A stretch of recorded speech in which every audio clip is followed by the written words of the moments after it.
I hope that yesterday's information proved to be helpful for you as we covered some of the history of our strategic planning process, the resulting strategic plan, and some of the implementations that have started, some of the initiatives, as well as looking at some of the ways that we plan on tracking that information through the utilization of our Invisio product that we hope to have in a way that we can display to the public, some of the activities that the county is measuring and putting out for their view so they can have insight as to the work that is being done. And as we move over into day 2 of this strategic planning forum, one of the things that we're going to do is take a look at a financial overview of the county's position.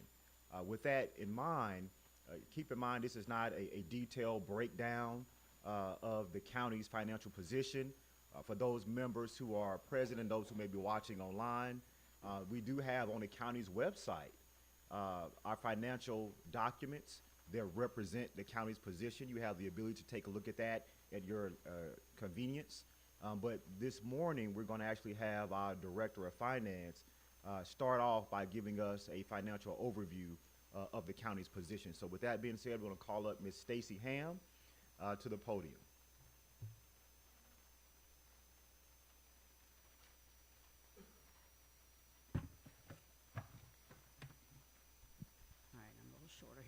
All right, good morning, council members and staff. Council members, I have the annual comprehensive financial statement that I put at each of your places. That is our annual book that we received their certification for last year. We've submitted for this year. Hopefully we'll get another certification for reporting in excellence again this year also. If you have any questions in it, just you can email me or email Mr. Brown, and that will forward it to me, and I can answer anything you have in that. We were able to finish it by December 31st this year, so that's why you're getting it a little bit earlier than it normally gets passed out, and we had no findings from the auditors. So that's a good report that we got so far. So.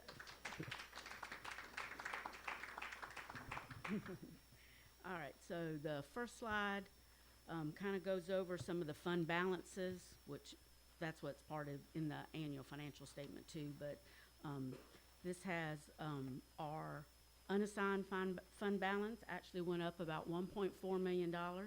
So that puts us at the 25.8% for our 20 to 30% range. So we're right kind of in the middle of the range. We went up from 24.7 to 25.8 this year. So we were able to increase our unassigned fund balance for a little bit. So that keeps us in a good financial position and helps us keep our AAA rating by having that. I have several other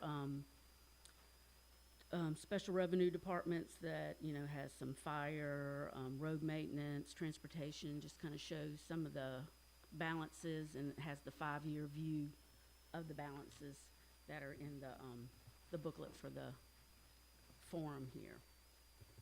All right. Any questions on the fund balances? All right. Next screen, it talks about our debt limit. Under state statute, we are allowed to borrow up to 8% of our total assessment for the county. And then we can exclude any debt that's been approved by referendum. That doesn't apply to our 8% limit. So according to this, at the present time, we have about $69 million that we can borrow and not go over our 8% limit. So we got 52% that ability to borrow additional funds for projects that we need. So we're only at 48% right now. So that's a good position. Then the next screen shows our actual debt that we do have outstanding. I have the debt. This is the debt as of November. There are March payments. Most of the principal payments are due in March, so these will go down after March. But I also have the final maturity date, and you can see the first section is what's related to our 8% debt, because that's what's paid with the general debt millage.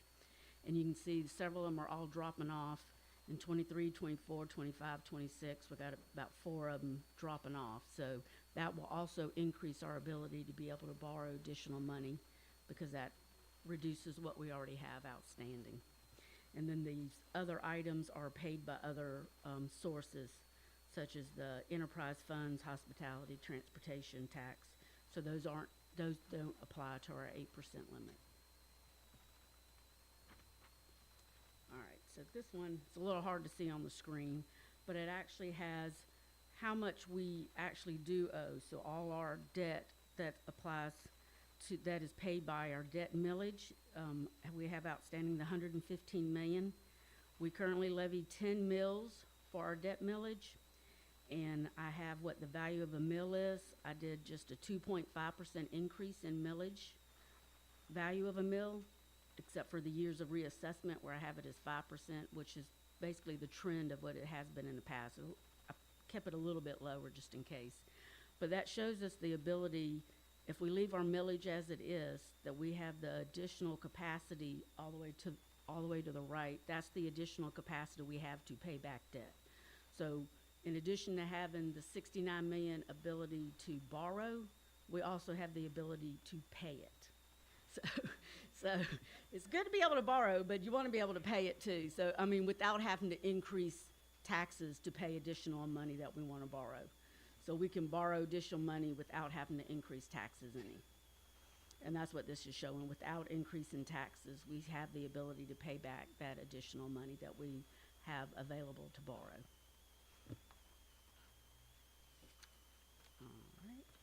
And then the last screen is just kind of our tax collections compared to last year. Overall tax bills were up about $4.8 million. Our FILO is up.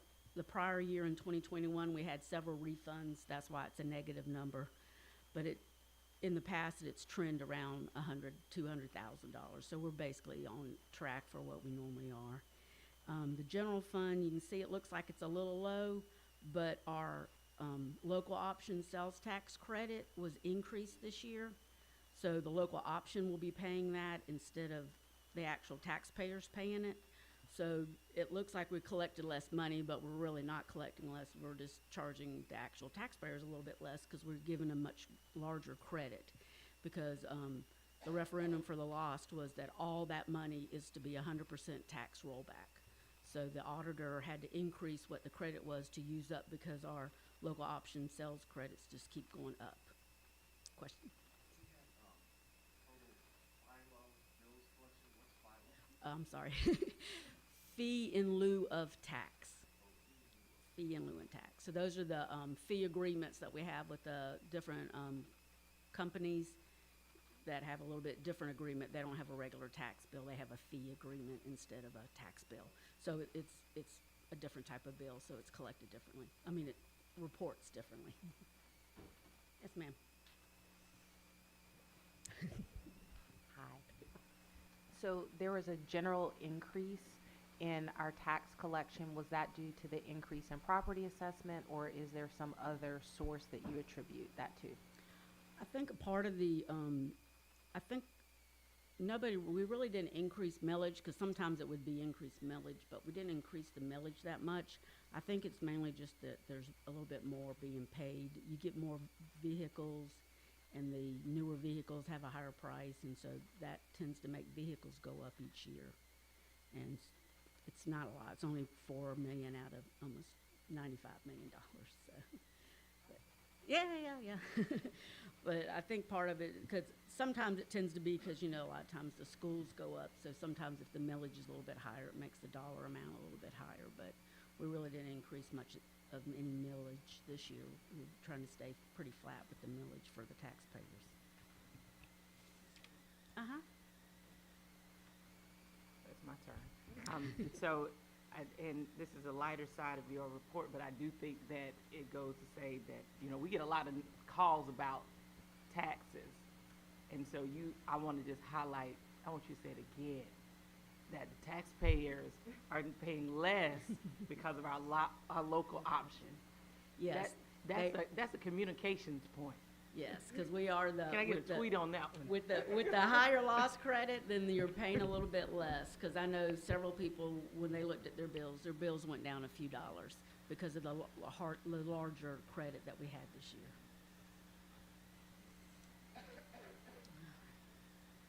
Any other questions?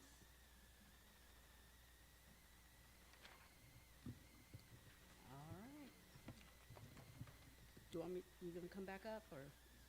All right, Abby Despandi will be coming up to give the budget overview.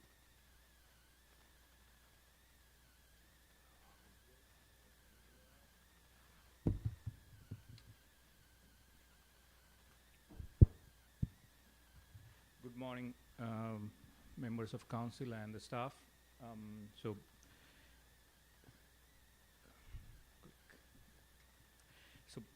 I will begin with the tentative budget calendar. So this year, in the fall, we procured a new software, ClearGo, which is the budget cycle management software that was implemented in the fall. And now, actually, at this point, the departments, they are working on the budget request. They are due on January 31st. Also, you can see that our grant A-tax and H-tax grant applications, they are already open from December. All the applications will be due in first week of February. Based on this tentative calendar, we are seeing that we'll present the recommended budget book to the council on April 10th. As you remember, last year, it was earlier, but also at the same time, we had to make several changes to the recommended budget book. But hence, we decided that we'll just provide a complete version of recommended budget book during a little later this year. And with all the legislative process of the budget, we're foreseeing that we'll have a new budget on the June 6th. Going forward, so this slide basically, yes, go ahead. Yeah, sure. Looking at the budget calendar, you have the January 31st deadline for departmental budget requests. Does that also include external agencies or, you know, the sheriff's department, et cetera? This applies to all the county agencies, including sheriff's department and all elected officials. This doesn't apply to the millage agency. Millage agency's budget request will be collected in the first week of May or last week of April. So the excluding only millage agencies will have all the budget requests by January 31st. And so that's coming here soon. This is probably an early question, but I know that we've had, for example, after the budget process last year, we had different agencies that would come to us and make budgetary requests that maybe could have been made during the actual budget process. Are you seeing those increases already, or are you still just collecting it? We are still Okay. collecting it. We'll have like, that number like on exactly on the January 31st who has submitted yet. But we are definitely communicating a lot with the departments, and again, today as well, like email will go out saying the budget requests are due on Tuesday. Already been communicated to department several times about that. We also had two education and training sessions with all departments because we are using a new software to collect all the budget requests. So there has been a very routine communication with departments. That doesn't guarantee that all departments Sure. will submit. Sure. Yeah. And so then, and I guess I missed this before, so those agencies or departments that are submitting their budgets, they're submitting it electronically this year? That's right. And last year also they submitted electronically, but it's just like this is more specialized software than focusing on entire budget cycle. So Okay. rather than just our in-house ERP software that we had used in the past. So this is like just giving us, like right now, like last year in order to produce the recommended budget book, we had to do a lot of manual tasks and everything. So this time actually with the help of this new software, it will be easier to produce that. And because you're using the software, the departments here are all submitting information in a standardized format? Yes, ma'am. And then last question, one of the things that we've talked about at different times was if we wanted to provide guidance to the millage agencies in terms of how they submit their budget information for easier reference point, or to make sure that we were getting some of the information that we need. Have we moved that beyond the idea phase yet, or is that just something that's still being discussed?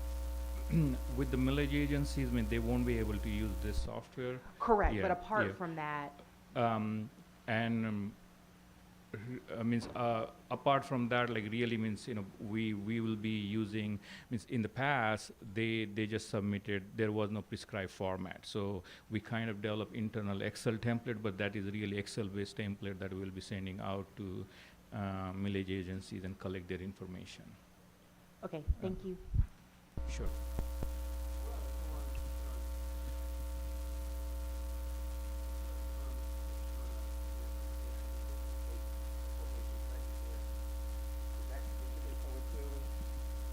Say it again.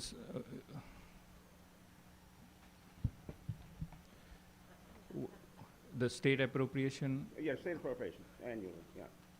So I didn't get the question. I'm Well, sorry. The funds, the state appropriation funds that we get each year, Okay. Oh. where does that show up in the budget?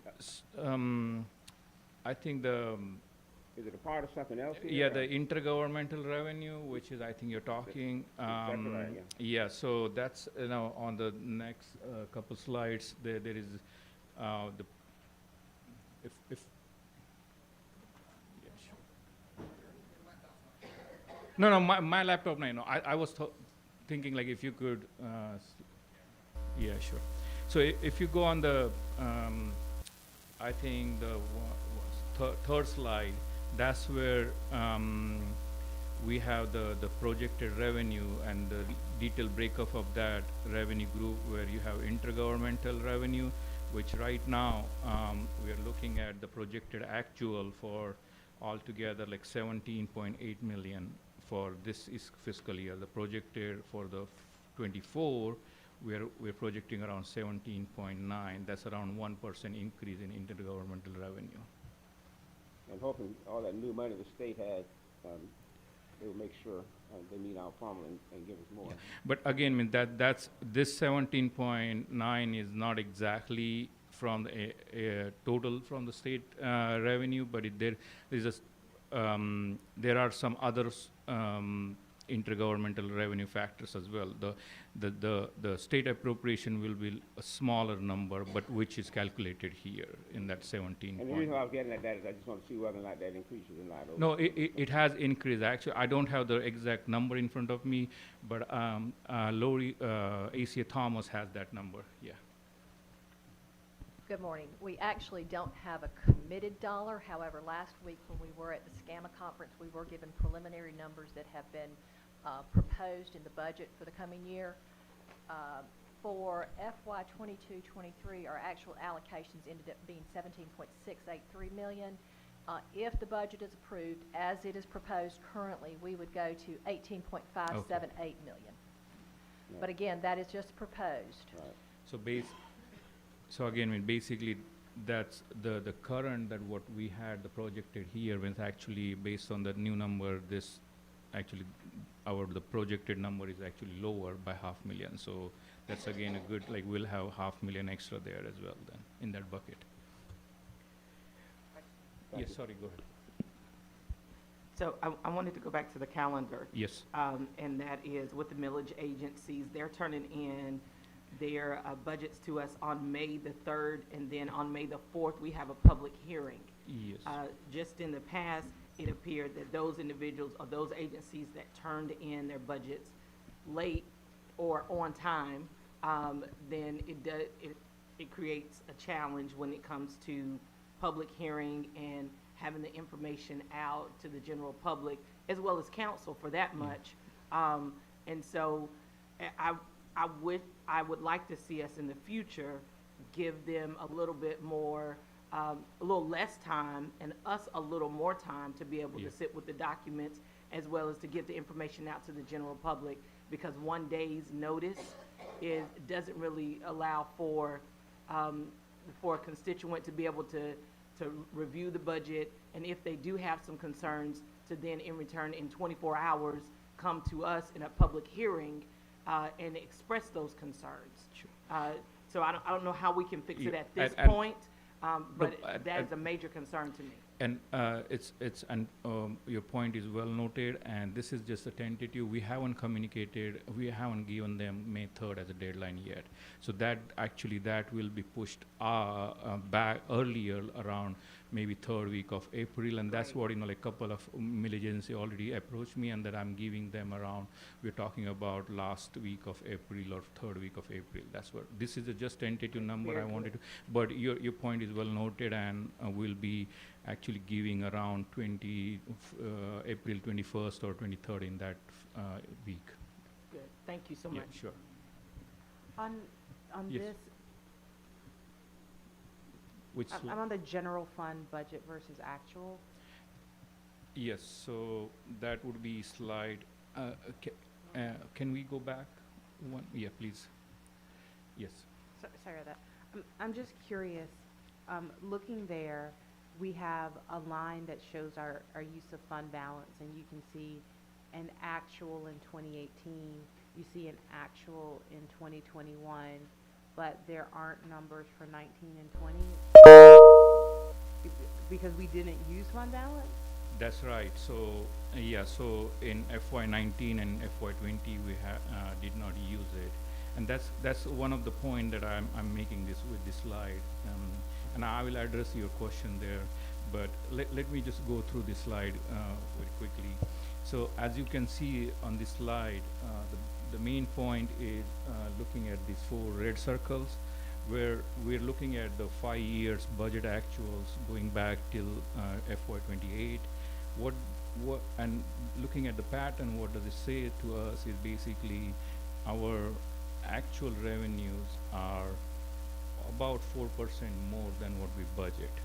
So every year, like, we're bringing around 6.6, around $7 million more than what we budgeted in the revenue side.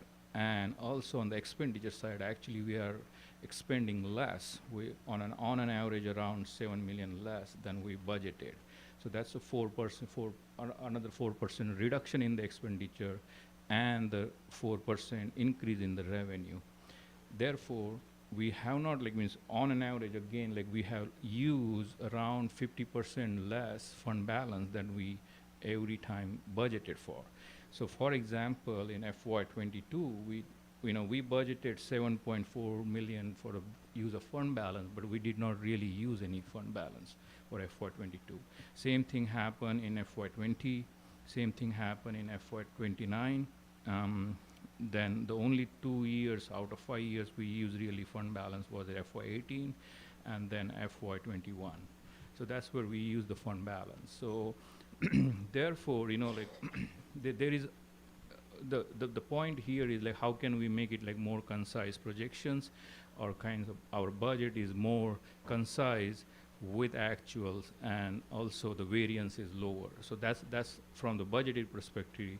I'm interested in that, where we can have that variance little bit smaller. Yes, yeah.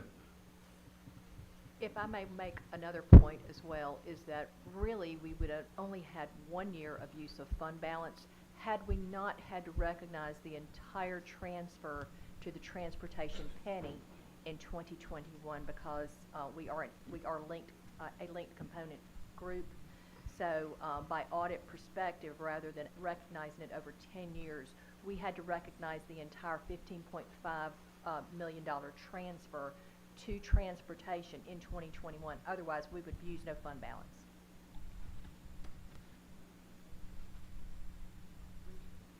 Yes, go ahead, ma'am. Rather than using the fund balance, if we use other funds, grant funds and all, to impact that, say if we had a program that normally went under the fund balance and then we use ARPA funds, would that have had any impact on the actual? Yeah, means like definitely means in the FY22, like we use ARPA funds, or actually, let me take that back. That this is on the FY22, mostly ARPA funds, which are not part of this table yet. So Okay. we'll have to wait till what happens till FY23. But and the next slide is actually talking about. Okay. So the next slide talks about the FY23, and that's also actually, again, to your point, Ms. McBride, that we are not projecting even end of the fiscal FY23, we are not projecting any use of fund balance. So that ARPA may have played some role in that, yes. Yes.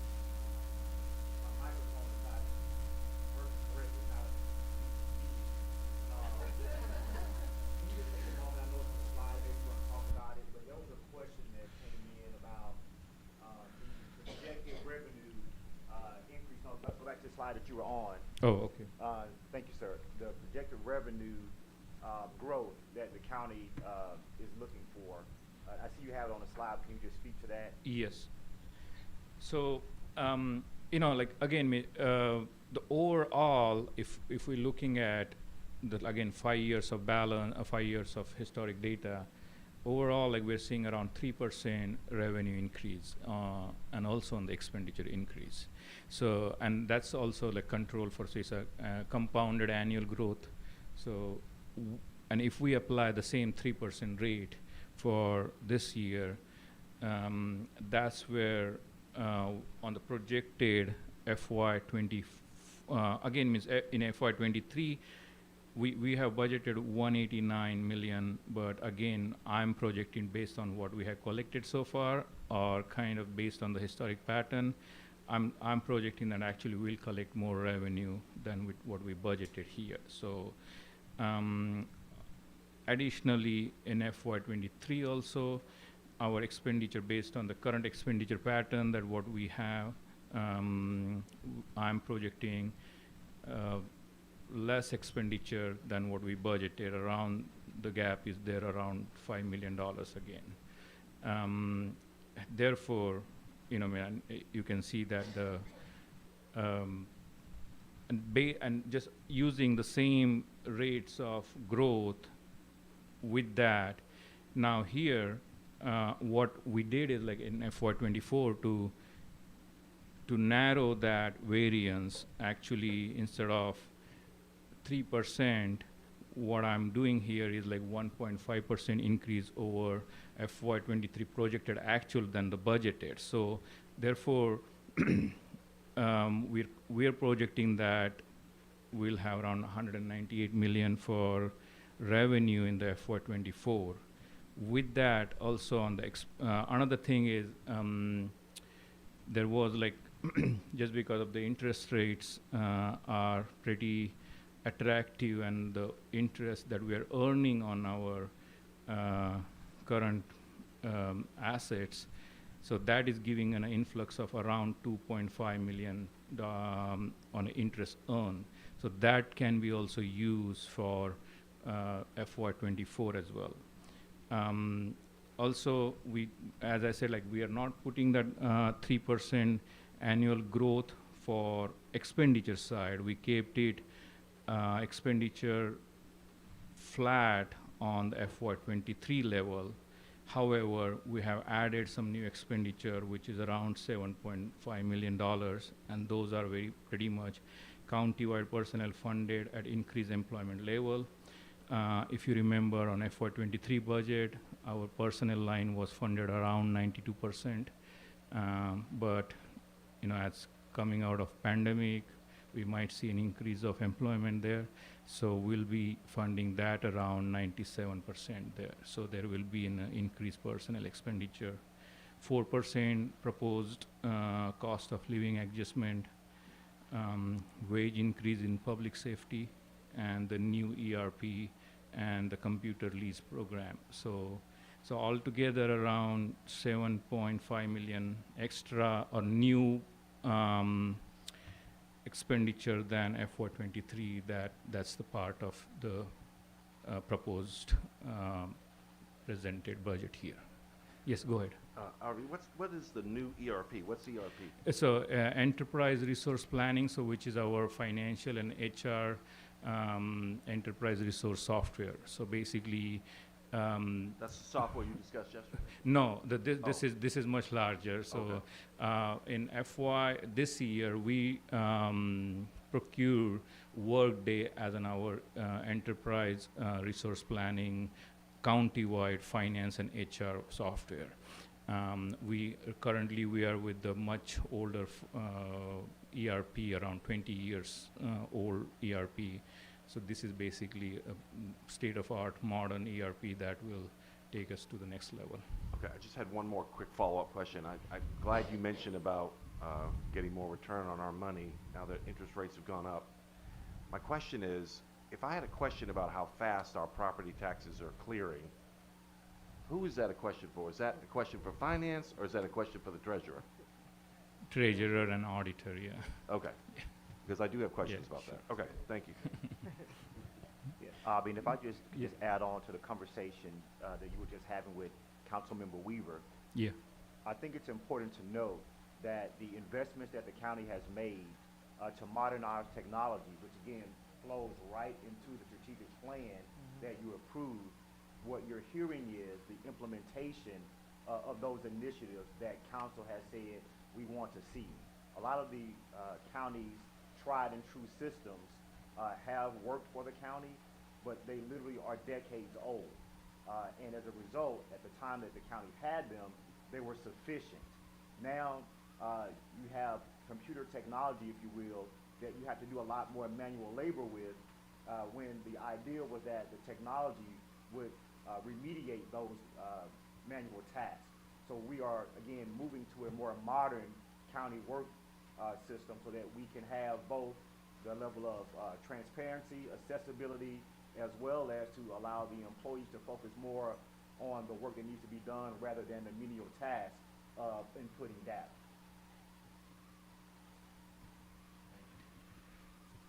Director Yes, Dupont, yes, ma'am. Thank you. Yeah. Just a question. I know we talked or have talked about the compensation study that is currently going on. Can you speak a little bit about where that information comes into play? Because here we're talking about, personnel levels, but you don't really talk about kind of what those results mean and when Sure. that discussion will And happen. may I defer that question to ACA Thomas because she's leading that, Yes, the thank you. compensation. Yeah. Thank you for your question, Vice Chair Mackey. It's it's very well, thank you. We appreciate the opportunity to discuss this. We are just now beginning to get some budget projection numbers back relative to the compensation study. As a matter of fact, they just came yesterday, so I haven't even had a chance to really consider what they actually mean. We're just proposing dollars there. Yes, there is the consideration that we may fill more positions, but as we look at what the compensation study tells us, it may mean that we have to adjust our strategy. So it just may mean that by budgeting at 97%, we still may have employment at a lesser level, but those dollars we've just proposed to be used for the coming budget. What we're also hoping is that we would see more revenues so that when we do get the results from the compensation study, we're more fully able to come to you with a proposal to be able to address that over a set timeline. If that answers the question. Thank you. I guess I want to highlight, at least when looking back on this and when looking at kind of this slide, we highlight wage increases for public safety, but I think the reality is with the compensation study, we actually can have wage increases for more of our county employees. And so I just want to make sure that is at least notated out there, that could be an additional expense that we are going to see as a result of this. Yeah, and means, that definitely we need to hash out the details about that, but the overall the additional expenditure, which is 7.5 million, I feel that there is enough cushion if we decide either way, if we can have a combination of workforce development initiatives, like maybe addressing some recommendations from the compensation study or the cost of living, 4% cost of living. I think based on that, we will have enough cushion in terms of absorbing both sides, yes. If I could point out one other thing related to that, is that just because it's listed as a 4% COLA doesn't necessarily mean that it would be a COLA. Based on what the compensation study tells us, it could be some other allocation to that. And while I haven't had a chance to look at the numbers, I do know that there are proposals that the study would impact anywhere from 1,200 to 2,100 of our employees, depending on options we might consider. And if you look at that, 2,100 is about all of our full-time employees. Yeah. All right. Yes. One big concern with the budget I had last year was there were several millage agencies who would receive the same millage from the previous year, but their dollar amount would be less. What are we doing to try to mitigate that? So, the really about auditor. So that's the thing. The millage agencies, the no mill increase is really on the that number, or their basically no mill increase budget is determined by auditor's office, and we just follow what the numbers we get from the auditor's office. So that number was lower because it wasn't derived from us. It was derived from the auditor's office. And So that could happen again this year then? we have not got any kind of the estimates from the auditors yet for this year, but and to address your point, that definitely increase our the count the other funds, which is basically we use the ARPA funds to mitigate that number. So, but we need to at some point, we need to get the numbers first from the auditors, and then only we'll have a clear picture what they look like for this coming fiscal year. We typically do not get the first run numbers from the auditor until closer to the deadlines that you come from, from your receipt of taxes and from all the information that they need from the state. And if I'm not mistaken, that's not until close to the end of March. May I ask a clarifying question, just because I think this is really important to be on the record? In addition to the millage being set by someone else, my understanding is that part of the reason that some of those funds were different is because some millage agencies actually got more money than the traditional millage. So it seemed like it was a decrease, but basically you didn't get a bonus this year, which made your overall number seem lower, even though we weren't actually decreasing it. I don't feel like I'm doing a good job explaining this, and so I'm happy to be corrected or have somebody clarify from No, finance. the dollar amount was a decrease. No, the Yeah, dollar for- amount was for- decreased, but it's not because we decreased their funding, it's because, you know, if you get a bonus one year and then you go back to your regular salary the next year, did you get a salary decrease? No, even though your total compensation was lower. That was not clear. Go ahead. The, Well, hold on. the budget, oh, sorry, Yeah. go ahead. I think this is a great opportunity for us to ask the auditor to come in and Yeah. perhaps spend some time in a session talking with you all on this, because there are many components that go into this, and he does an awful lot better job explaining it than I do. Yes, additionally to that, the auditor has directly asked that when there are specific questions concerning millage, that he be given an opportunity to address that as the individual within the county who has that responsibility. So I would like to honor that, and certainly will reach out to him because he's asked to just let him know. So I'll schedule that with the auditor for the council. Administrator Brown, can we have that done sooner rather than later, just so he can give us that information before we get too far in the budget Absolutely. schedule? Thank Yes, you. ma'am. Any questions so far? Yes. One clarifying question regarding the millage agent, and I'm not gonna, Mr. Brown, I'm not gonna take that responsibility from the auditors. But, don't we have the authority, there's a basic millage amount given to the millage agency, and council can raise that amount, and is that not correct? I think there, and Lori, please correct me, but I think only couple of agencies, I think like a recreational commission and one more, I think that's where we have Right. as an ability to control that, but maybe AC You're Thomas, yeah. Okay, you're correct, that's what Yeah. I was talking about, I think theirs was like 7%, Yeah. and we gave them 12%, so, but that was the only one, you think? Ms. No, Brown? ma'am, I believe the library is also funded an Okay. amount above what's required by law. Again, the auditor did present that, I'm just thinking about what he said in his presentation. But what I will say is that the amount that the council could even allow the agencies to go over because of Act 388 is set by what CPI and population is, and that won't be determined until later in this calendar year for the next fiscal year. I just knew that we had gone over the millage agency, with Parks and Recreation and the library, so I just wanted Yeah, to make that yeah, part sure. clear. Thank you. So,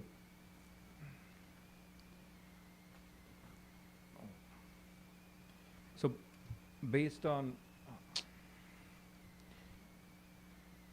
like overall, like we are seeing here, this slide is another like overall, like we'll have around 1.5% increase in our total revenues in FY24. So that's the projection at this point, and if we start developing a budget today, we'll use this number to begin with. Again, the details will be much more clear once we start receiving the departmental budget requests and so forth. This slide talks about our FY23 current expenditure, the actuals. So there are like couple numbers here. The first one is on the very top left corner, which is like the 50%. So that's where we are right now in terms of the budget cycle, like end of the December. But then the actual expenditure you can see is really, which is the middle column here, which is much lower than the 50%. And that kind of, say the same thing what we have been observing, that our expenditure is lower than what we had budgeted in the past. So, and that will also continue in the next 6 months as well. So, means we are well within our budget constraint on overall operating expenditure on the general fund, as well as the special revenue, debt service, and the enterprise as well. So, any questions on this slide? Yes, please. So with our expenditures being down, I know earlier a couple of months ago, when we talked about increasing the salaries for public safety and our emergency service employees, when we did that, we had some conversation about what our options were. So it sounds as if because our expenditures are down, then we don't need to consider any cuts throughout budgets, departmental budgets, or even tax increases because we are under our expenditures. And that's what, like, like, means what council approved in December for the public safety, because we had that ability because our overall expenditure was lower. Hence, we were able to absorb the new expenditure, yeah. Thus, we will be able to continue at Yes. that rate? Yes, we will be.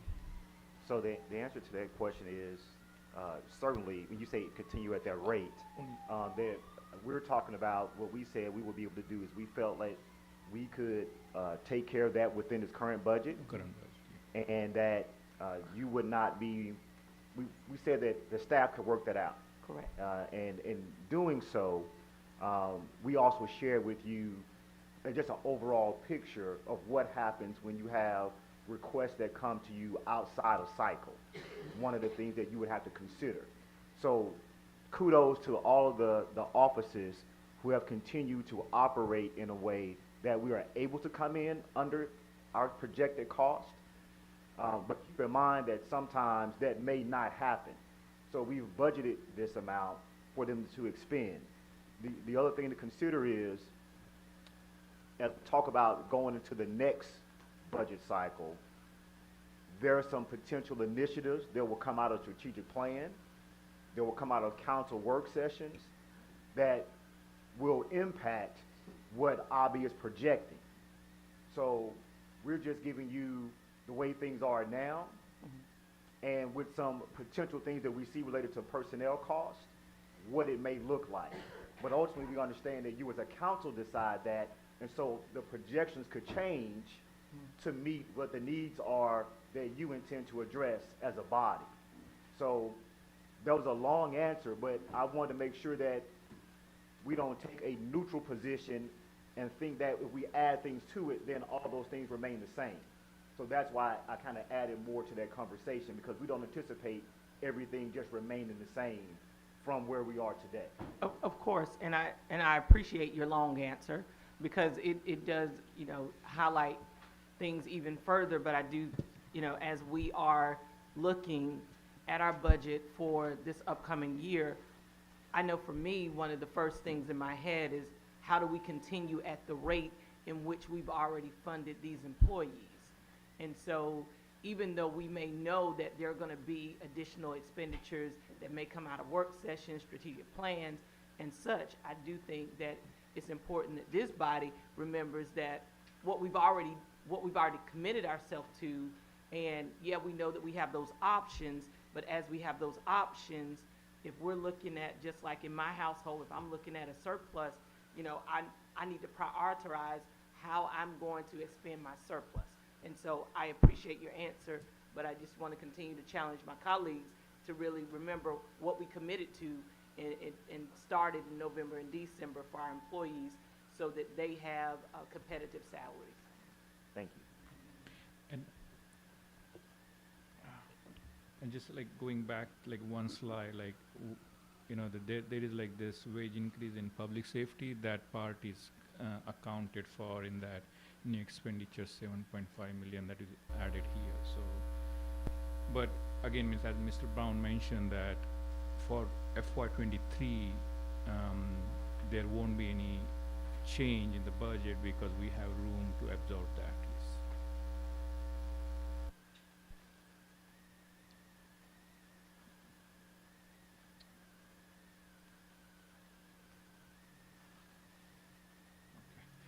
So going forward, and this is just all the FY23 our grant, hospitality and accommodation, and the current balances for each districts for their discretionary tax accounts. So, and also ARPA actual. Currently on the ARPA side, we are out of 80.7 million. The current expenditure is 13.6 million as of December 31st.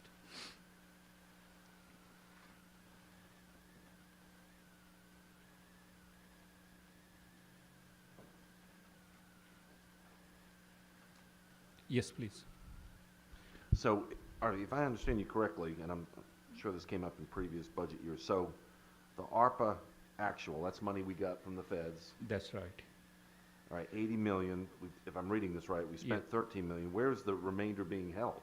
No, it's in the bank account, Okay. and that's where, I think when we are earning the interest on that as well, but there That's are... in Richland County's bank account? Yes. Okay. Yeah.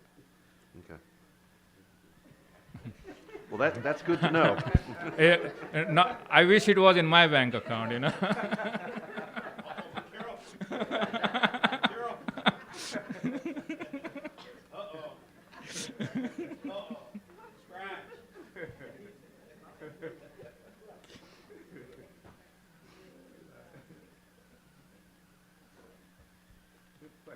Yes, sir.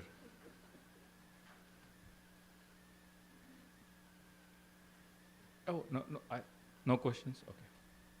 Yeah, that concludes my presentation, and I think now, okay, thank you.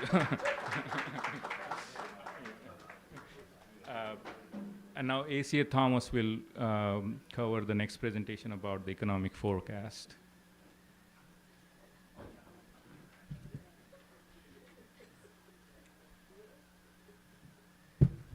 Good morning, council members, Vice Chair Mackey, all other council members and staff. Thank you for being here.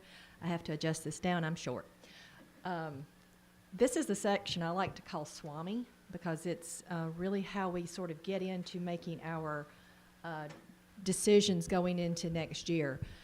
My first presentation to a council was 15 years ago, and it was based on what I felt was the economic future for them, and after that I have really learned that I enjoy that quite a bit. So I'd like to share with you a few things that we've been looking at as we move into next year. First of all, if any of you ever have a chance, every December the Darla Moore School actually has an economic summit, and they have individuals that will come and spend most of a half a day talking about what they see coming in the future year. And I pay close attention to those. While I wasn't able to go this year because we had something going on at Richland County, I was able to collect the information that was shared there. And I think through this, you see the quotes that I have here, you see some themes, is that while we have been very blessed with a burgeoning economy for a long time, we do believe that we are starting to see some signs of a softening of that economy. Not necessarily, as one says, as Dr. Woodard says, it's kind of cloudy right now with a chance of showers, but we're not expecting a hurricane. So we're grateful for that, but we do need to be mindful as we start to work toward our budgeting processes for the coming year. As some of the other economists have said, that they do feel like we could be looking at a mild recession, but that South Carolina might weather better than some of the other parts of the country. Last week I had an opportunity to hear Frank Rainwater speak at the SCAMA meeting, and he is the Director of Revenue and Fiscal Affairs for the state, and his indication was sort of the same thing. After that, I always look at Wells Fargo. They have some of the economists that I find that typically are very aligned with the regional economy. And so from them, they say that federal interest rates, this was in December, mind you, are predicted to reach over 5%. Well, we're well beyond that now. Interest rates are in the 6.5% to 7% range right now. This may increase some job losses, and we're starting to see those as well. If you follow the newspapers over the past few weeks, you've seen that Microsoft is getting ready to reduce their workforce by 10,000 people. That's not a lot in their standards, but they are starting to see some declines there. And some of your tech companies are also starting to look at how they can modify their work solutions. Now, in many cases with these people, what it means is foregoing employees for contractors, but what that means is an impact on rates that are earned by these same people, and how it impacts their homes from those lower rates. Household savings were expected to decline. We've also seen that start to to come into fruition over the last couple of months. These were all done in the November timeframe, so we've started to see this actually come true. Revolving consumer credit is predicted to grow, and that also has happened. Not only is revolving credit increasing, but household savings is decreasing. So people are going back to the era, and I don't know if any of you all remember it, but I remember in the 2008-2009 timeframe where people were living on credit cards.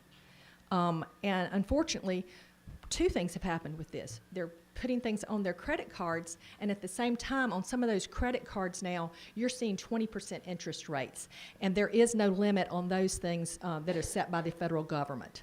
So those kinds of credits are much higher than that 6% rate where people will be borrowing for their home loans. There is starting to, if you've been watching the real estate market, you're starting to see a housing correction. Prices were growing very quickly.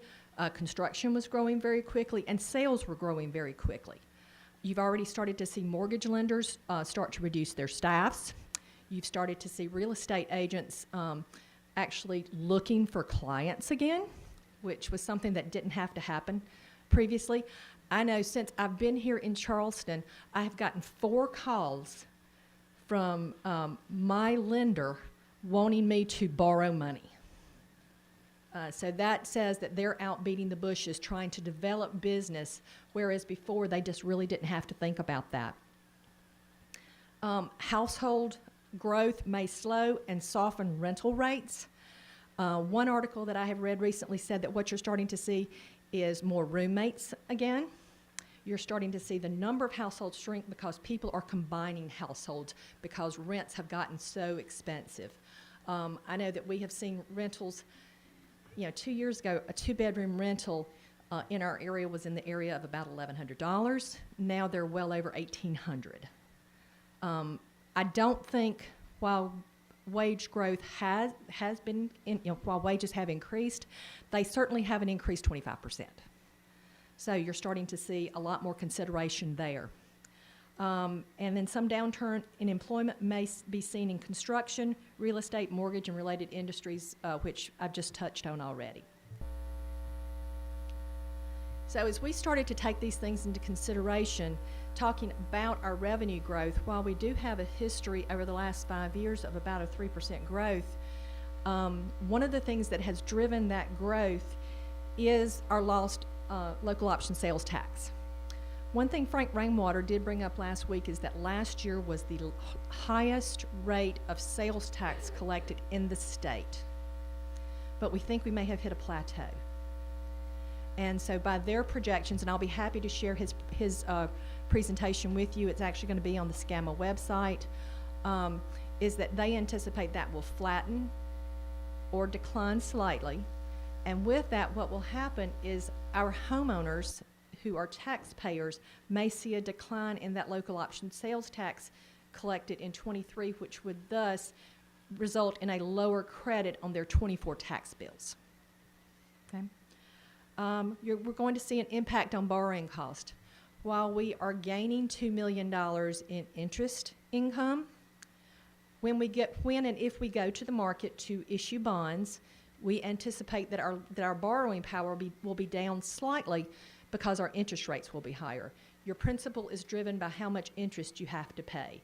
So the more interest we have to pay, the less principal we can borrow because we are capped at a certain borrowing amount.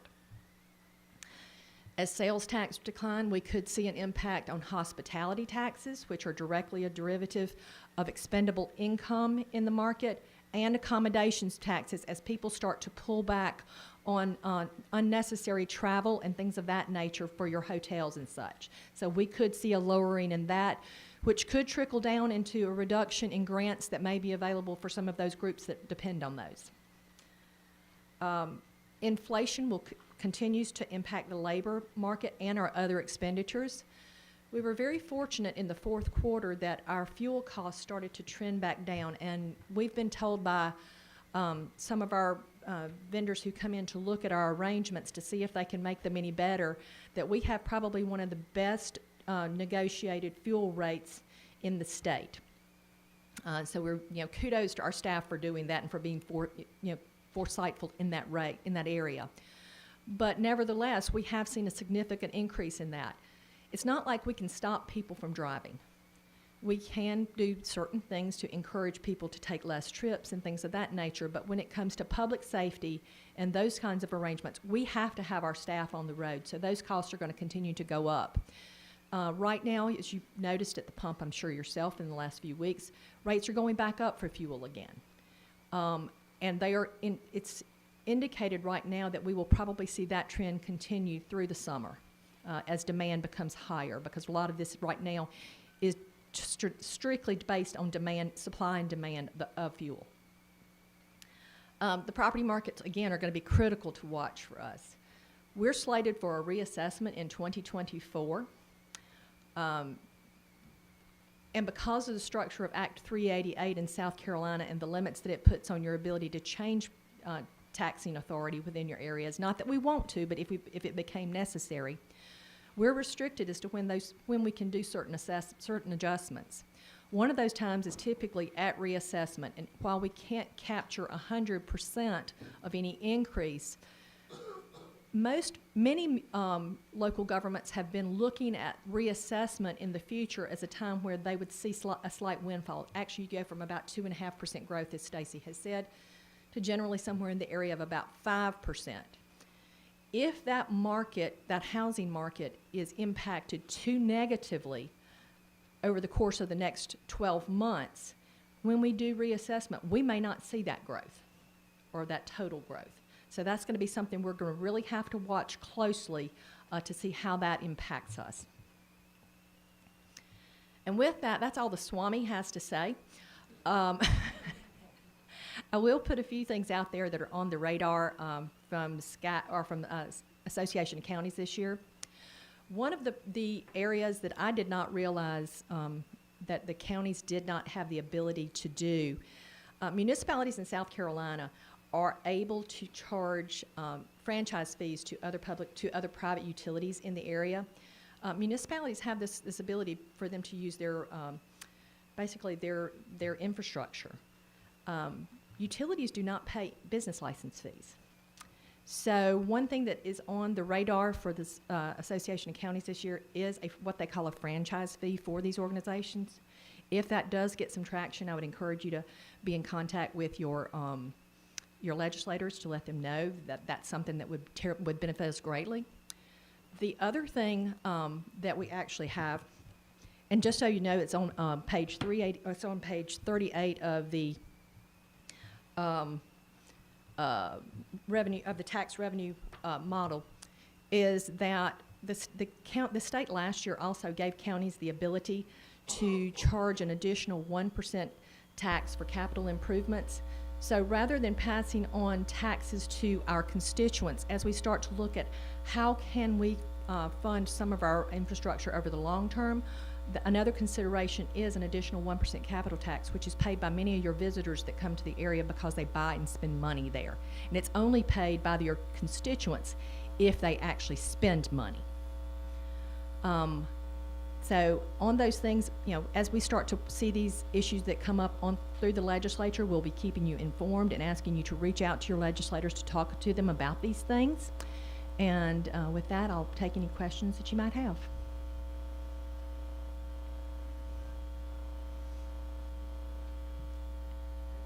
Thank you. Sorry, it's break time now. Thank you. And we'll be coming back at 10:15?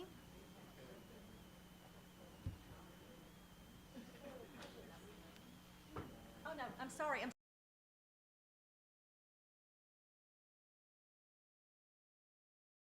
After the break, you can take a break now. Okay, thanks.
this morning.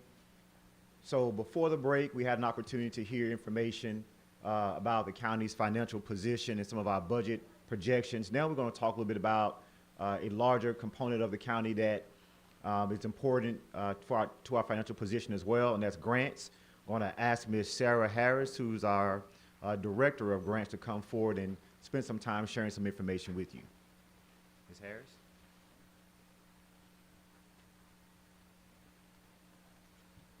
Good morning, council members and staff. My name is Sarah Harris, and I am the Grants and Community Outreach Director here for Richland County. And I am very humbled to be here. This has actually truly been an inspiring few days for me, really, because it shows just the generosity of our Richland County staff. So I work more specifically with our community development block grants, and you'll hear CDBG thrown out there. And these grants are filtered through from our national HUD agency, which is the U.S. Department of Housing and Urban Development. So Richland County and my team, we facilitate the management of a very large grant, which up here is close to $27 million, a little bit more than that. And every year, this is not the normal standard. So I will say that this allocation that you see of the 20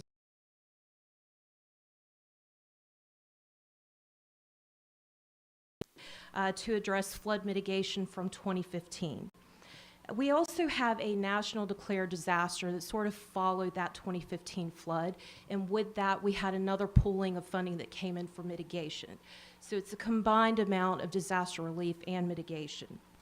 So as we can see, there's this little box right here that indicates that we could potentially receive anywhere from $1 million to $5 million in tertiary grants. The challenge that we cited with this particular area is simply that all of our CDBG staff are 100% salaried through HUD grants. So the federal standard for HUD grants is that those employees can only operate and work on CDBG grants. So currently, I'm the only employee that is not, but all of our team members for our fully developed staff at this point are 100% salaried through these particular grants. So we'll move on to our next slide.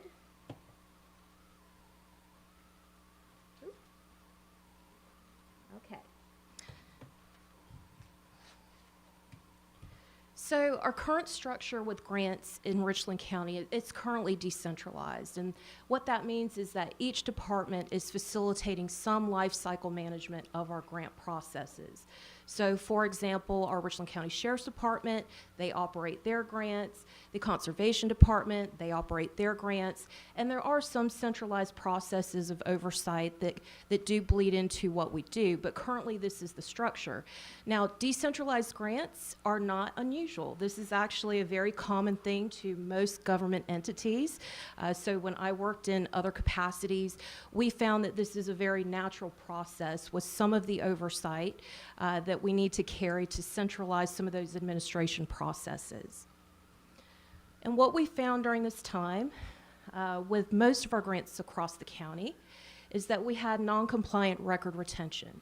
For all federal grants, there is a very heavy requirement that we retain a number of records, and this is basically, it ties back into developing that qualitative and quantitative information.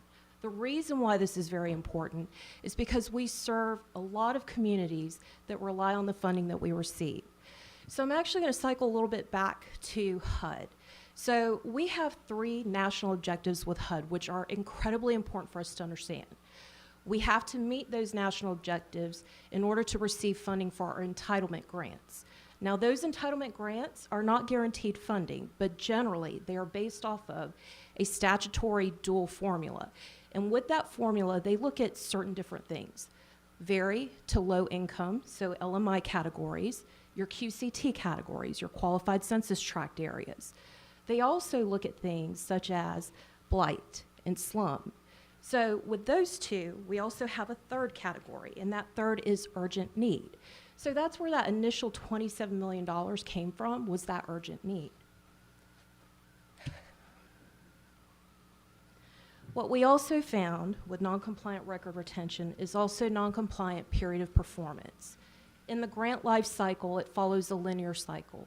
You have your pre-award stage, you have your award stage, and you also have your post-award stage. What is crucially important about each of those stages is that by the federal standards, certain activities must occur within that. And they all tie back to the principle that all grants are auditable. We have to audit all grants. So with that audit category and looking back to that tie and that connection, we saw that there was a lack of oversight for grants administration. And what we're doing to try to fix those challenges is distinguishing what those ineligible categories are. So sometimes you don't know what you don't know. And you also, with a decentralized system, you may have people that are not actually grant practitioners. So I'll give a very specific example. When I had to audit police entities, you have police entities that apply for grants. And these are police officers. They're out in the field. You know, they're beat officers. And so they need these grants because the equipment that they use is vital in serving the community. But yet they're not grant practitioners. So they may not know that the Federal Code of Regulations requires a certain example. But these are the type of things that we've seen, and it can sometimes create a little confusion in what ineligibility or eligibility looks like. So what we've done is some solutions, is we've onboarded a new grant director, and here I am. And I'm thank you. And I'm truly happy, and I'm actually very humbled to be here. My department, I have a wonderful group of people and grant practitioners that are new to the grant space. I'm new to Richland County, but not necessarily new to grants. And we're really serving our community members day by day. We have people that walk into our doors, and we try to meet them where they're at with the grants that we have. And if we can't find a grant for them, we try to link them with services and people that can help them thrive. And one thing that has been so important to me is seeing our leadership and our council really support our community. I mean, it has just really just been humbling to my heart to see that. And so the fact that we all rally behind trying to be good stewards of our grant funds, that's what is so meaningful and impactful. And it doesn't just put a Band-Aid to a situation. We're finding solutions that actually create resiliency and sustainability. So when we have people that come to our doorstep, how can we make processes sustainable so that way they can actually help others and pay it forward? So what we've done to try to align those things is we've looked at this partnership with third-party entities. And so we look at KPIs. Now, KPIs are our key performance indicators. At every part of a grant process, you're looking at those KPIs because that is what helps keep you on track to ensure that you're spending money the right way, that it's on eligible activities, and that you're also helping people walk through the ineligible criteria areas so that way they know not to go into those areas in the future. But you're also partnering with grant auditors. All grants are subject to audit, and when you get over a certain threshold, the audits become even more stringent. So we're going to move to our next slide and talk a little bit more about our action steps. So with our action steps, we have the single audit industry experts that have to come into this process. So when you hear single audit in the grant space, what that means is that you have now $750,000, and anything more than that threshold is subject to review. Now, of course, all auditing agencies have a level of discretion that they use when they go through those audits, but it's really important for us to know that when an auditor comes to us for a grant, we should at every point be able to provide them with documentation and any type of quantitative data that they need. So when we kind of look back at, non-compliant file retention, those things impact how an auditor will review some of our work. So it's really important for us to key up on those things and to stay in connection. We're also partnering with technical assistance from industry leaders. Some of these industry leaders are actually specifically from HUD. So HUD may step in and intervene and say, hey, we want you to work together with this partnership to develop out a grant process to try to help as many people as you can and also to stay on track. When you have such a large pool of funding of this nature, It is so large, and there's so many moving parts, and there's so many different key process owners. So building a robust framework is very necessary so we can carry out a successful grant that helps everyone. So while we are doing this, I know I have not mentioned this yet, the 2 CFR 200 compliance. You'll see this translated with all grants if you work in the grant space long enough. And this is essentially the federal codification of all rules and regulations that we follow. It's essentially the Bible of laws that we have to ensure that we follow to make, to ensure that our subrecipients and us as a pass-through entity, that we're being very good stewards of the grant funding that we're receiving. So all in all, I want to thank everyone for having me here, and I'm happy to answer any questions. And although I'm new, I may not know the answer to some of the questions you ask. I will definitely get back with you if you do. Yes, ma'am.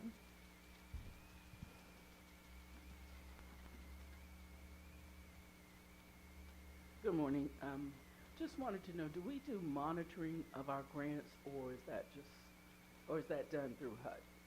We actually conduct our own internal monitoring, as well as we follow the HUD monitoring guidelines as well. So it's a two-part monitoring process. Essentially, we know when quarterly reporting occurs, but in between that process, we're connecting with our subrecipients. We're also getting together with our subrecipients to provide workshops and educational tools, so that way they understand as they go through their process that subrecipient monitoring is annotated. And those monitoring, so in the grant space, monitoring and auditing, they're almost one and the same of a term. So we're conducting that on a very regular basis.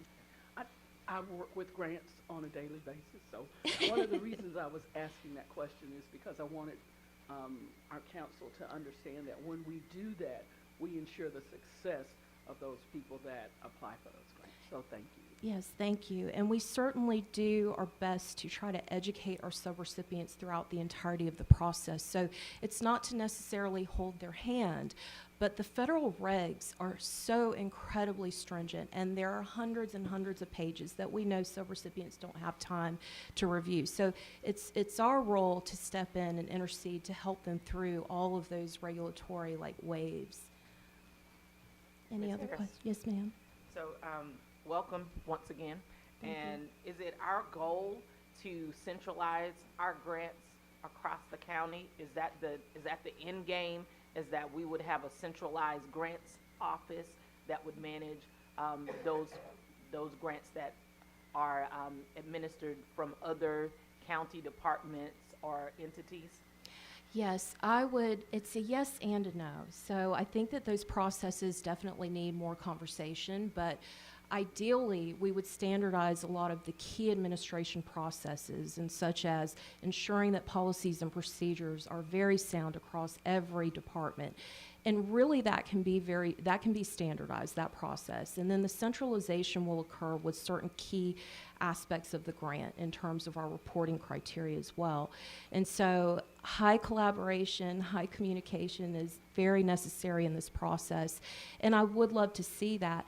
The challenge we face, at least in my department, I can speak for myself, is that with all of my grant experts that we have and grant practitioners, because they're fully salaried through community development block grants, if perhaps another department were to call to ask for that level of assistance, I would really be the only one to serve them in that moment to help guide them through some of those grant cycles.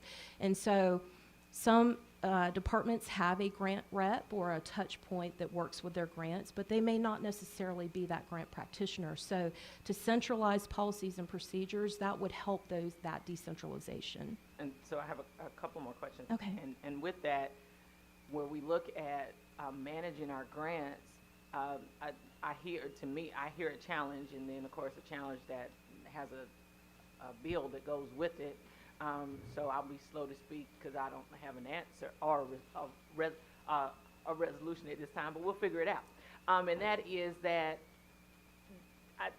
it appears that we may be placing ourselves at a disadvantage when we have a full office that is totally funded by a particular funding entity.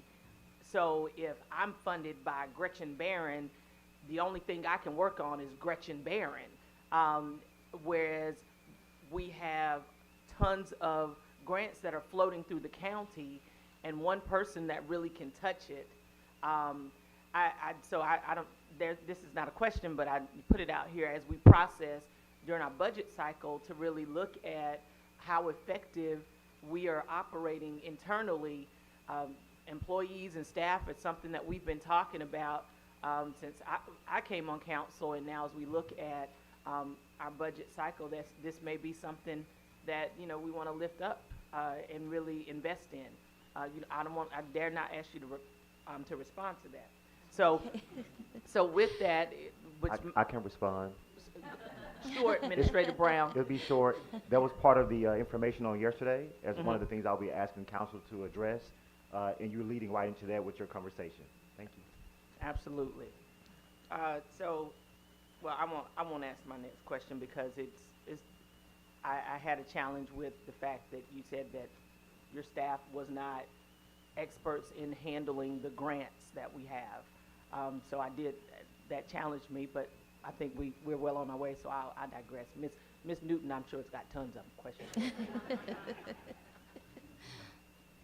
Hi. Hi. Actually, I just wanted to say thank you to you, Ms. Harris, and also thank you to Administrator Brown. I feel that in my time on council, there's been more outreach to me as a council member about grants in the past month than there has been in a really long time, and looking at opportunities that we can serve our constituents. And I think that this is just a really great area of resources, and I appreciate everything that we're doing to manage it better, because these dollars are needed in our community, and the better we do, the more people we can serve. So thank you. Thank you so much. Yes, sir. In the presentation we just got, the tentative budget calendar, it says February 3rd, if I'm reading that right, February 5th. Grant applications due. Is that due to your department? It is. Yes, It sir. is. It is. So if we have folks calling us about getting a grant, we need to tell them to get on it because they've got till February 5th? Yes, and certainly you can refer them over to us. Now, this depends on which type of grant it is, but we will be able to filter those calls as they come in. So Okay. certainly, please send them through right away, and we'll assist them through that process. Okay, thank you. Yes, ma'am. In yesterday's presentation, Mr. Brown talked about technology and a number of new programs that we'll be implementing. And I'm glad to hear that the grants office is one of the areas that we will be trying to improve. One thing, fiscal accountability for federal grants is very important. Yes, ma'am. But in addition to fiscal accountability, we need more support for programmatic, because the reason we have a grant is because there is a problem usually, and that problem needs to be resolved. But what has happened is that everything has been directed towards fiscal accountability and not, in my opinion, given enough credit towards program needs. And of course, everybody knows I preach about the indicators and having quantitative and qualitative data to support the needs of programs. So I look forward to us implementing those types of initiatives and using that type of data in defining what programs we use in addition to the fiscal accountability. Both of them are very important. And going back to Mrs. English's concern about the technical assistance and the monitoring of grants, on-site monitoring is very important, not just for the county or for the federal government, but for those grantees.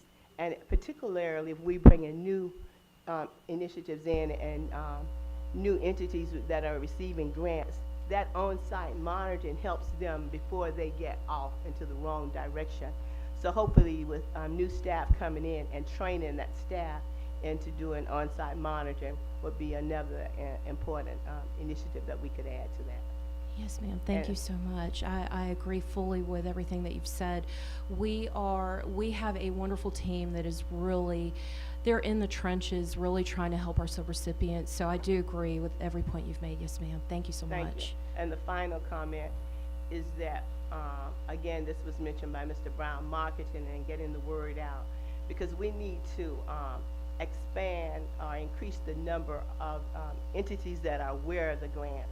Because sending the grants out to the same people, we continue to fund the same entities. So whatever we can do to expand that process it would be greatly appreciated by me. Well, I'd love to actually answer that as not necessarily a question, but a statement. So right now we have a social work intern in our department who is also a coordinator, and she has a love for the county, and she's going to be working with a lot of different nonprofits that traditionally do not know about our grants.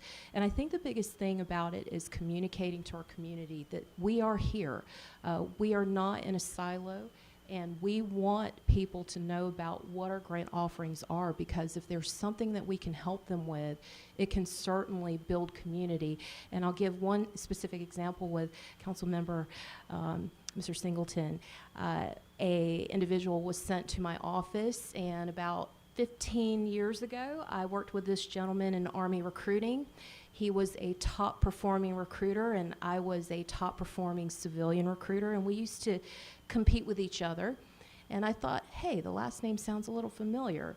Well, he came over and we realized we worked with each other, and he said, hey, I'm actually part of a fraternity, and we are a Greek black fraternity, and we are very interested in your grants. And that was amazing for me to hear. And I said, yes, please apply when you have an opportunity. And so our interns, who is at USC, said, can I start reaching out to sororities and fraternities? And, you know, because most of them have a nonprofit leg where they do incredible work in the community. And I was thinking, man, that was such an organic thing that happened. Yes, let's do this. Let's get this word out, and let's just reach out to them.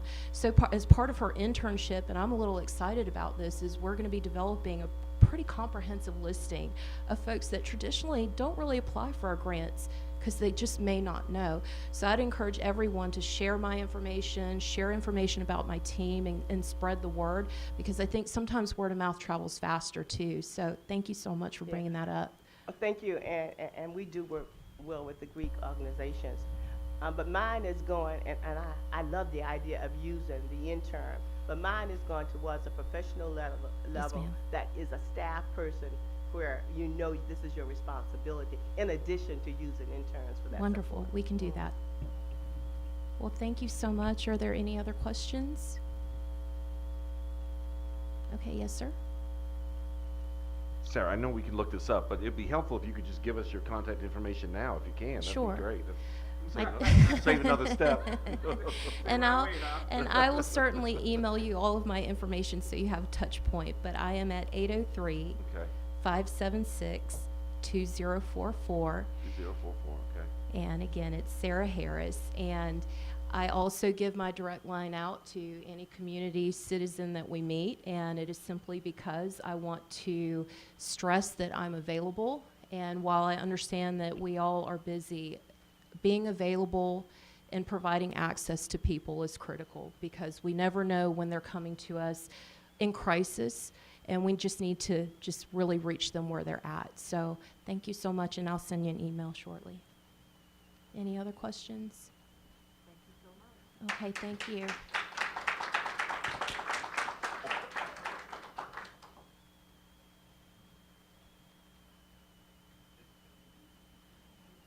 Okay, now we're going to transition to our transportation program, and we're going to have a presentation from our Director of Public Works, as well as he has an arm of the transportation program. So I'm going to ask Director Maloney to come forward to present.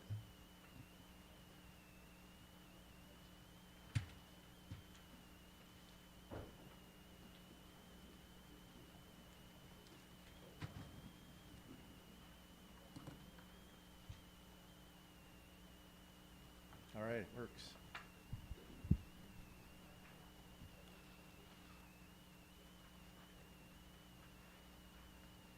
Ready?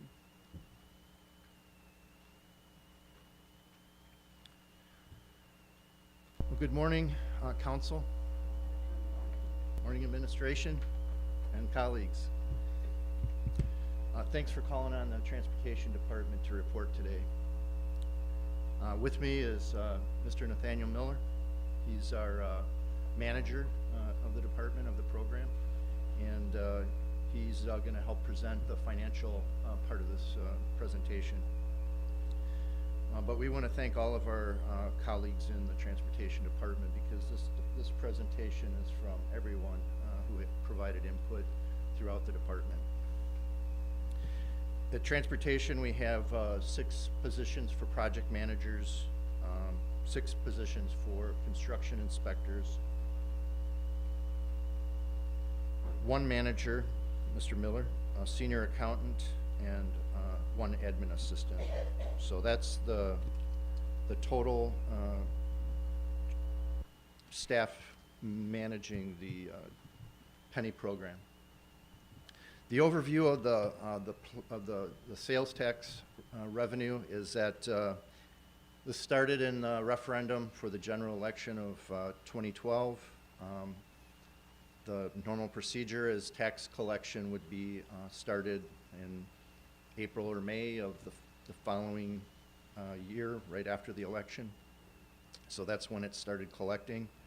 The maximum collection by statute is 25 years. The maximum collection by Richland County's ordinance is 22 years. So Richland County set an ordinance in place ahead of the referendum. It set the maximum collection years at 22 years or $1.07 billion, whichever comes first. So based on current collection rates and with some minor adjustments for growth, the Finance Department predicts that $1.07 billion will be collected in October of 2026. That will be 12.5 years into the program. So in 57% of the time the program was allowed to occur in collection, 100% of the revenue would be collected. Now that's based on current trends.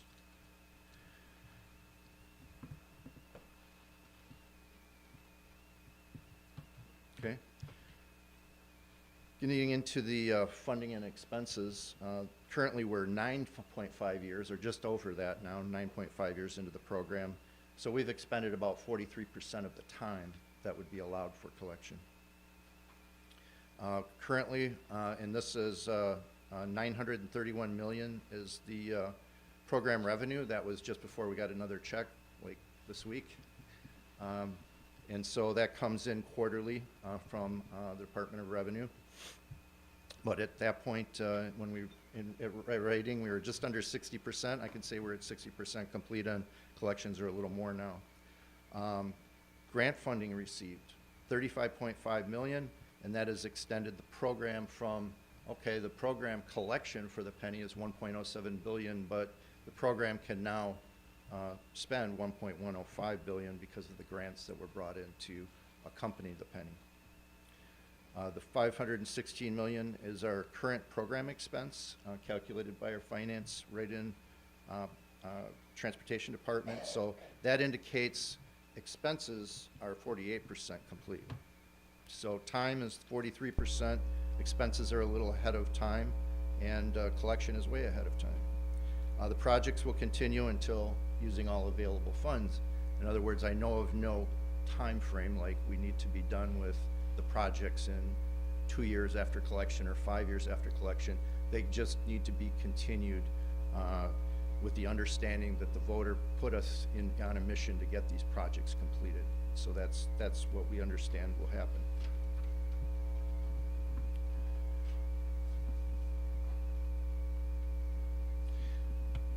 Kind of going into those grants that we talked about, you know, having over 34 million in grants, 35 million in grants. We wanted to show you what they were, and we'll also have a handout for you upon request that would actually show you what projects those went to. The biggest one was the Federal Tiger Grant and its related legislative amounts that came to over 17.9 million. That was mostly on the Main Street project, or all on the Main Street widening project. The Federal Highway TAP grant, 540,000, that was used on several projects. Federal Highway Coats grant of $1 million, using money through the MPO. Federal Highway Safety Grant, 800,000, was used on a couple of different projects. Federal Highway Resurfacing, 802,000. And then from SCDOT, C-Fund, so that's our County Transportation Committee, granting the penny 4.6 million on about 3 or 4 different projects. So even helped out with some of our resurfacing, and we'll see that later. We have a small state park grant on a project that was a greenway, and then the City of Columbia, we have an intergovernmental agreement where on certain projects, particularly if it was a city project, they participated in refunding utility relocations and other costs we would have because it was their road and there would be their road to maintain. So most of that, a lot of that came in, some on Main Street and some on that Green Street, on Green Street Phase 1 and 2. So that's where the IGA helped out in getting reimbursements back into the penny. If you've seen a penny presentation in the past, this pie chart was used in all the presentations. We just added 2 more slices of pie to it. So in orange, you see the roadway grants at $32.4 million, and a really thinner slice up there on the top is bike ped grants at $3 million. So those added to the program. So at one time when we had $769 million to put into